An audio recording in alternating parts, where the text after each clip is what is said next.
¿Qué tal? Muy buen día a todos. Muchas gracias por estar aquí. Bienvenidos a mi plática en la sesión de Lógica y Fundamentos del 54 Congreso Nacional de la Sociedad Matemática Mexicana. Muchas gracias a los organizadores por permitirme dar esta pequeña charla. Mi nombre es Ricardo. Yo estoy en la Facultad de Ciencias Exactas de la UGED y hoy les quiero hablar acerca de teoría de modelos a través de ejemplos. Cómo entender la teoría de modelos como una teoría de clasificación de ejemplos. Muy bien, vamos allá. Actualmente es muy popular dividir a la lógica matemática en 4 grandes áreas, que son la teoría de conjuntos, la teoría de la computabilidad, la teoría de la prueba y la teoría de modelos. ¿Pero qué estudian estas áreas? La teoría de conjuntos estudia los conjuntos, los bloques fundamentales con los que hacemos matemáticas. La teoría de la computabilidad estudia los algoritmos, cómo se manipulan esos objetos básicos, qué reglas hay que seguir. La teoría de la prueba estudia las demostraciones, por qué confiamos en que lo que hacemos es válido. Y finalmente, la teoría de modelos estudia la verdad. En cuáles estructuras, en cuáles ejemplos, en cuáles objetos matemáticos es verdad una cierta afirmación. Muy bien.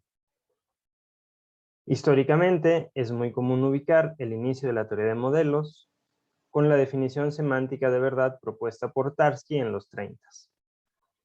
Resulta que después de ese momento, a partir de los impulsos que se dieron en los años 60, con el trabajo de análisis no estándar, con la teoría de clasificación y los resultados en categoricidad, la teoría de modelos se explota y es actualmente un área de la lógica matemática viva y fructífera.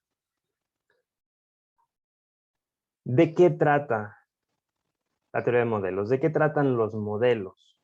Bueno, me gustaría abordar esta pregunta con los siguientes 2 ejemplos, que espero sean familiares para la audiencia. Los números naturales y los números enteros. Desde que nosotros empezamos nuestra formación matemática en la primaria, nos enseñan los números naturales y los enteros, aunque no les digan así necesariamente. Y los dibujamos así. Los números naturales, aquí en la pantalla, en color azul, empiezan 0, 1. En esta plática van a empezar en 0, 1, 2, 3. Y los números enteros, pues tienen ustedes todos los negativos, menos 3, menos 2, menos 1, 0, 1, 2, 3, y siguen hacia la derecha. ¿Cuál es la diferencia? ¿Sí? Bueno, depende del lenguaje en el que trabajamos. ¿Sale? En este momento vamos a hacer un pequeño interludio formalista. En la pantalla van a aparecer las diapositivas con unas definiciones muy formales y técnicas respecto a lo que quiero decir con lenguaje. Pero no se preocupen, están ahí para referencia y voy a tratar de ir platicando a grandes rasgos de qué se trata, ¿no? Tratar de dar la idea detrás de ese tecnicismo. Para definir un lenguaje necesitamos símbolos. Y la definición que nos sirve para incluir los símbolos, pues es esta de signatura. A grandes rasgos tenemos 3 objetos. Lo que me va a servir para nombrar constantes, lo que me va a servir para nombrar relaciones y lo que me va a servir para nombrar funciones. ¿Sale? Y las relaciones y las funciones, pues dependen de ciertos argumentos. Eso es el significado de la palabra esta en itálicas, aridad. Por ejemplo, puedo tener el 0 como constante, no tener relaciones y tener la suma de esta cruz, que significa la suma, como una función. Un lenguaje de primer orden L con signatura sigma en la plática va a ser pues, agregar los signos que dijimos que eran constantes, relaciones y funciones a los símbolos lógicos. Los cuantificadores, los símbolos conjuntivos de la lógica clásica, la igualdad, los paréntesis y las variables. Cuando sea claro, estos símbolos lógicos ya los tenemos todos siempre en cualquier momento, entonces identificamos al lenguaje completo con la asignatura. El siguiente paso es, bueno, si ya tengo ese lenguaje, ¿qué significa? ¿Cómo lo interpreto? Lo interpretamos con estructuras. Una L estructura pues es un conjunto en donde a cada constante se le asigna un elemento, a cada símbolo de relación un subconjunto del producto cartesiano relevante, y a cada símbolo de función, pues una función de m a la n en m. ¿Sale? Los términos, bueno, si ya sabemos qué significan las cosas, hay que decidir qué cadenas de símbolos son las que nos interesan, y esos son los términos y las fórmulas. Para empezar, los términos pues son las variables, las constantes y el resultado de aplicar una función a una cadena compatible de términos. ¿Sale? Por ejemplo, el 1 es un término en cualquiera de las estructuras que estábamos viendo. Cuando consideramos la suma, pues el 1 más 2 es un término. Nosotros sabemos que eso es exactamente igual al 3. ¿Sale? Entonces el 3 es un término, 1 más 2 es un término. Y eso nos da pie para entrar a la definición de fórmulas. Bueno, si nosotros sabemos que 1 más 2 es igual a 3, entonces hacer explícita esa igualdad, una igualdad entre términos, es una fórmula. Ya es un enunciado completo dentro de ese mundo. ¿Sale? Entonces, la igualdad entre términos es una fórmula, dada una relación, a poner una cadena de términos dentro de la relación apropiada, es una fórmula, y si tenemos dos fórmulas, phi y psi, entonces la negación de cualquiera de ellas es una fórmula, la conjunción, la disyunción, la implicación y cuantificar variables sobre, para todo x, y, phi, existe un xy tal que phi, también son fórmulas, y son todas. ¿Vale? Es el menor conjunto que satisface tener todas esas. Y ahora, la definición semántica de verdad, que inicia de manera tradicional el estudio de la teoría de modelos. Resulta que cuando ustedes tienen un lenguaje y lo interpretan en una estructura, pues lo podemos, ahora sí, calificar como verdaderos y falsos. Esta interpretación puede ser verdadera o no. Dada una fórmula en el lenguaje L, decimos que es verdadera en una estructura M, si se satisface lo siguiente. Pues decir que T1, un término 1, término 2, etcétera, Tn es verdadera, significa pues, que esa eneada está en el subconjunto relevante cuando lo interpreto en M a la N. Decir que la disyunción es verdadera, es decir, que o una o la otra de las fórmulas se satisface en la estructura. Decir que la conjunción es verdadera equivale a decir que ambas fórmulas se satisfacen, y empieza uno a hacer esta definición recursiva de verdad, ¿no? Y la gran ventaja que esto nos da es que podemos regresar, dada una fórmula cualquiera, a sus subfórmulas para decidir si es o no verdad en una cierta estructura.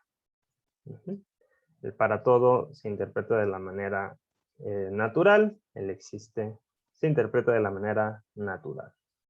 ¿De acuerdo? Bueno, si ya tenemos esta noción de satisfacibilidad de verdad en una estructura, a un conjunto de fórmulas gamma durante esta plática en un lenguaje L. Si el conjunto de fórmulas gamma es cerrado bajo implicación lógica, o sea, si siempre es que ustedes tienen A entonces B, o phi entonces teta y phi, tienen también la fórmula teta, a eso lo llamamos teoría. Y ahora sí, un modelo, una L estructura M, es un modelo de este conjunto de fórmulas gamma, y utilizamos el mismo simbolito de satisfacibilidad. Si para cualquier fórmula en gamma tenemos que M satisface phi, esa fórmula. Entonces un modelo es un mundo en donde puedo interpretar mi lenguaje, de manera que cuando interpreto la fórmula, y de lo que habla la fórmula, resulta que sí puedo encontrar esos elementos que hacen que la fórmula sea verdadera, ¿sale? Entonces tengo un ejemplo en donde la fórmula phi se satisface.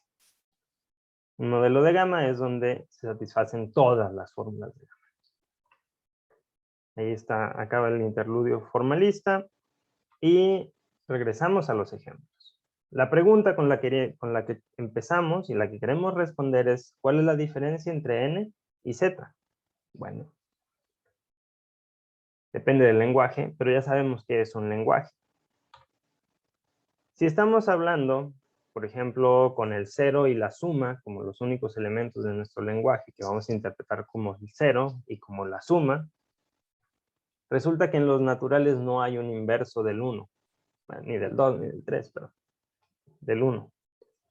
Es decir, para cualquier elemento que yo tome, si se lo sumo a 1, no me da 0. Y está bien. A los que han llevado muchos cursos de álgebra, pues es un monoide. ¿Qué pasa ahora con z? Con la suma, en el mismo lenguaje. Ajá. Pero si ahora interpretamos a los enteros en este lenguaje. Bueno, si hay un inverso del 1. ¿Sí? Si existe un elemento c, tal que al sumarlo con 1 me da 0. Menos 1. Y está bien. Tenemos ahora un grupo.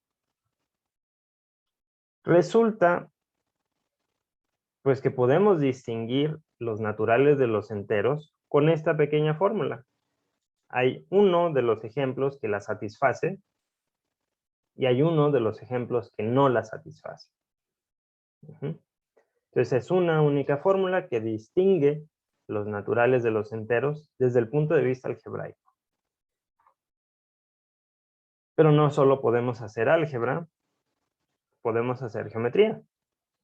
Por ejemplo, podemos hacer órdenes. Si consideramos el 0 como elemento distinguido y la relación menor, bueno, resulta que en los naturales hay un primer elemento. Existe un z, de manera que todos los otros están a la derecha o son iguales a z. El 0. Y decimos que tiene un extremo izquierdo. Sin embargo, los enteros, con ese mismo lenguaje, con el orden, no tienen un primer elemento. ¿Sale? Siempre que ustedes consideren un objeto en los enteros, existe alguien que está a la izquierda.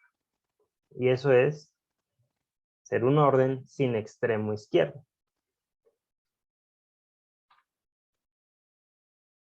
Entonces, tenemos ahí una manera de distinguir desde el punto de vista de los órdenes a los naturales de los enteros. Tenemos dos ejemplos de órdenes en donde uno satisface una fórmula y el otro no la satisface. Aunque se parezcan en muchos otros muchos aspectos. Por ejemplo, en ambos, en los naturales y en los enteros, no hay extremo derecho. Satisfacen esa fórmula. Esa fórmula que está aquí abajo de la pantalla resulta que es verdad en el sentido semántico, tanto en los naturales como en los enteros. Entonces, mientras que son modelos de la teoría de órdenes lineales, los dos son órdenes lineales, incluso son órdenes lineales sin extremo derecho, ¿no? Satisfacen todavía más propiedades, al mismo tiempo los naturales y los enteros los podemos distinguir. Muy bien. El siguiente paso es pues, ver qué otros órdenes lineales sin extremos tenemos. Consideramos Q. Resulta que es un orden lineal sin extremo derecho y sin extremo izquierdo, como Z. ¿Sale? La siguiente pregunta es entonces, bueno, si yo tengo estos dos ejemplos, los enteros Z y los racionales Q, de los órdenes lineales sin extremos derecho ni izquierdo, ¿podemos distinguirlos? Intuitivamente ya sabemos que Q y Z son diferentes, pero ¿cómo le hacemos para distinguirlos? Bueno, si ustedes quieren hacer un acercamiento desde el punto de vista algebraico, pues en Q podemos dividir los que no son cero, entre objetos que no son cero, y en Z no siempre. ¿Sale? El otro punto de vista es verlo desde la perspectiva de los órdenes. En ese sentido, los naturales y los enteros no son densos. Es decir, hay elementos que están uno justo después del otro, que no hay nadie en medio.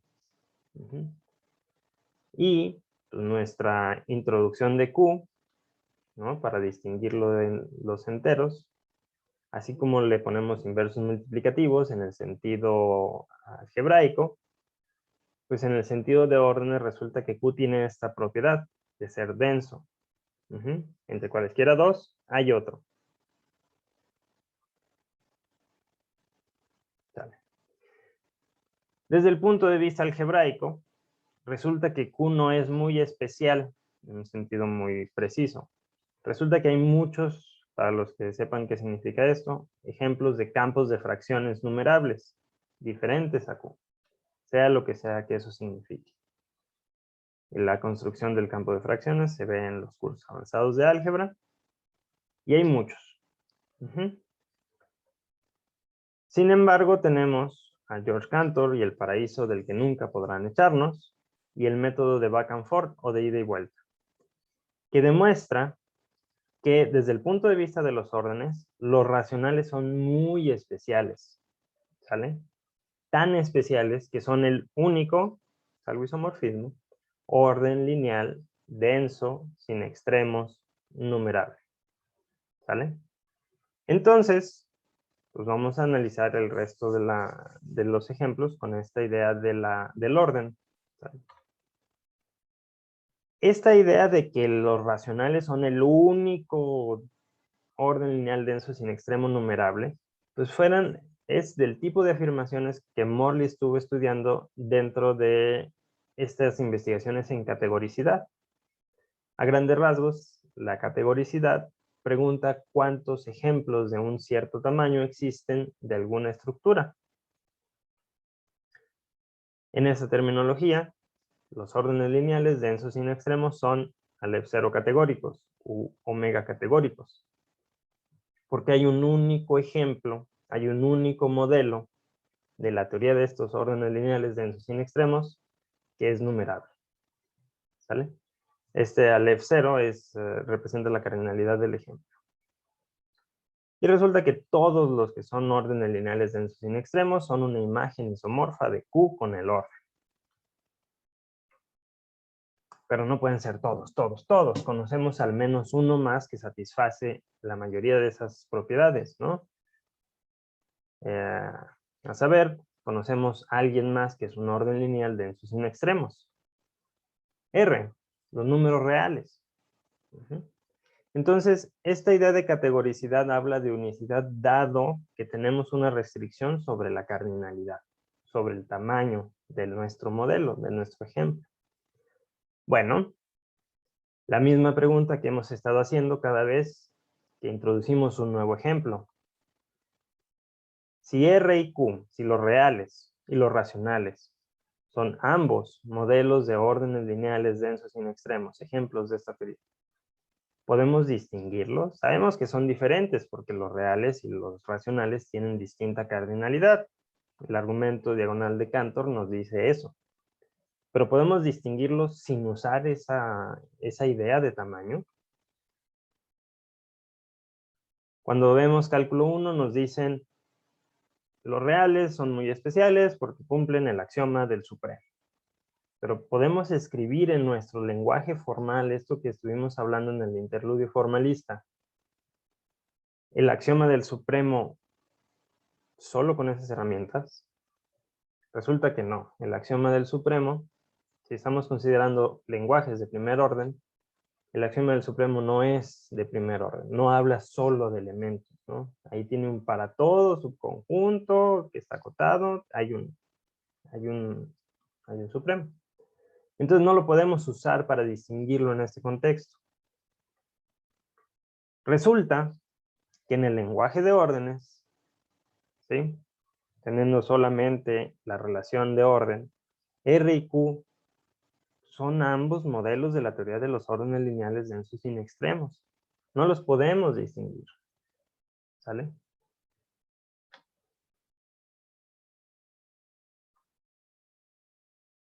Y resulta que hay muchos otros. Si han llevado algún curso de teoría de conjuntos, pueden ustedes poner un ordinal inicial, un cardinal capa, voltearlo, concatenarlo con el mismo y obtienen algo, un orden lineal sin extremos. ¿Cómo lo hacen denso? En lugar de cada ordinal, ponen una copia de Q, que es el primer denso que estuvimos viendo. Y entonces acaban con un orden lineal denso sin extremos. ¿Cuántos de estos hay? Un montón. Cada vez que eligen un nuevo cardinal, una numerable, ponen ahí un nuevo ejemplo, ¿no? Y cada vez que ustedes tienen un ordinal no numerable, ponen un nuevo ejemplo. ¿Son distintos? Sí. Depende de qué, de la cardinalidad. Pero hay muchos otros con la misma cardinalidad del continuo. Por ejemplo, poner dos copias de R, una a un lado de la otra, resulta que obtienen un orden lineal denso sin extremos de la cardinalidad de R, que no es igual a R. ¿Sale? Entonces resulta que cuando nos movemos y dejamos de hablar o permitimos una cardinalidad distinta, ya no tenemos esa categoricidad. Ya hay muchos órdenes que satisfacen todas esas propiedades. ¿Cuántos? Bueno, tantos como sean posibles. ¿Cuál es el siguiente paso? Entramos ya a la última sección de la charla. Resulta que los órdenes lineales de cardinalidad del continuo son tantos como sean posibles. No tenemos una idea buena o una buena esperanza de clasificar todos los posibles órdenes lineales densos sin extremos de cardinalidad del continuo. Son demasiados. A diferencia de lo que pasa con los numerables. Ese es muy fácil de clasificar. La clasificación es esta Q y ya. Entonces, ¿cuál es el siguiente paso en esta idea de clasificar los ejemplos? Bueno, ya llegamos a la parte moderna que está activa en la teoría de modelos desde el punto de vista de clasificación. La idea es la misma. Decidir qué tipo de fórmulas se satisfacen en estos modelos. La primera idea que inicia la teoría de clasificación propuesta por Shela es la idea de estabilidad. ¿Sí? ¿Cuáles son las teorías de las que podemos clasificar los modelos? Si es estable, no hay tantos modelos. Si no es estable, hay todos los modelos posibles. Ahora van a venir una serie de diapositivas en donde vienen unas condiciones técnicas respecto a las ideas que vienen, que salen de la teoría de clasificación de Shela. De todas maneras, son para referencia. Voy a tratar de platicarla de la forma más accesible y amigable posible. Resulta que el primer concepto útil para buscar teorías que son clasificables es la idea de estabilidad. Y resulta que esta idea de estabilidad tiene que ver con esta propiedad del orden. Básicamente, si hay un orden, entonces puede haber muchos modelos posibles. Y agarran cortaduras y hacen estos trucos de poner copias uno al lado de la otra. Y resulta que hay muchos ejemplos, muchos modelos de esas teorías. En cuanto ustedes puedan definir un orden, hay muchos modelos.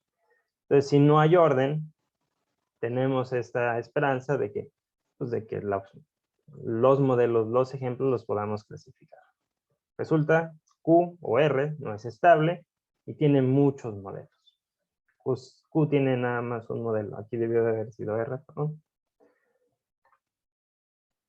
Los siguientes conceptos fueron los de la propiedad de independencia y de las teorías simples, a muy grandes rasgos. La propiedad de la independencia codifica de alguna manera conjuntos potencia. Si hay conjuntos potencia, si podemos interpretar conjuntos potencia, entonces tiene la propiedad de independencia. Si ninguna fórmula satisface esta propiedad, decimos que es N y P. Afortunadamente nuestro ejemplo es manso en ese sentido, entonces no está tan alejado de esta idea de poderse estudiar de una manera agradable. La siguiente es la simplicidad, que tiene que ver con una cierta propiedad del árbol. Resulta que nuestro ejemplo no es simple. Y la generalización, como siempre estamos intentándolo, la generalización común a estas ideas se llama NTP2, que es un área que está en investigación. Y tiene que ver con una cierta propiedad, ¿no? De un árbol que tiene algunos parámetros y dependiendo de la manera en que escogemos esos parámetros, tenemos o no ejemplos, ¿no? De elementos que satisfacen todas esas fórmulas o no. Y aquí está un pequeño mapa de más o menos cómo se ve desde muy lejos el mundo de los ejemplos desde el punto de vista de la teoría de clasificación y desde el punto de vista de la teoría de modelos, ¿no? Hay muchos ejemplos, dependen de los lenguajes con los que estamos trabajando y con los que estamos estudiando los objetos matemáticos. Y si quieren un verdadero mapa, no nada más un bosquejo, pues ahí está la referencia a una página donde aparecen todas estas condiciones, ¿no? De estabilidad generalizada y que van discutiendo en qué parte del universo de las matemáticas se encuentra. La manera de leerlo es, si está más a la izquierda y abajo, pues es mejor portado. Si está más a la derecha y arriba, es peor portado, ¿no? La teoría completa del anillo de los enteros, ¿no? La aritmética de Peano es muy mal portada, ¿no? La teoría de conjuntos es muy mal portada, pero pues, tener los enteros como anillo está bien, ¿no? Siempre y cuando no tengamos recursión. Ese es en general como un muy breve vistazo a la idea de ir clasificando los ejemplos en este mapa. Bueno, pues muchas gracias por su atención, muchas gracias a todos por estar aquí, gracias a los organizadores de nuevo y que tengan muy buen día. Muchas gracias.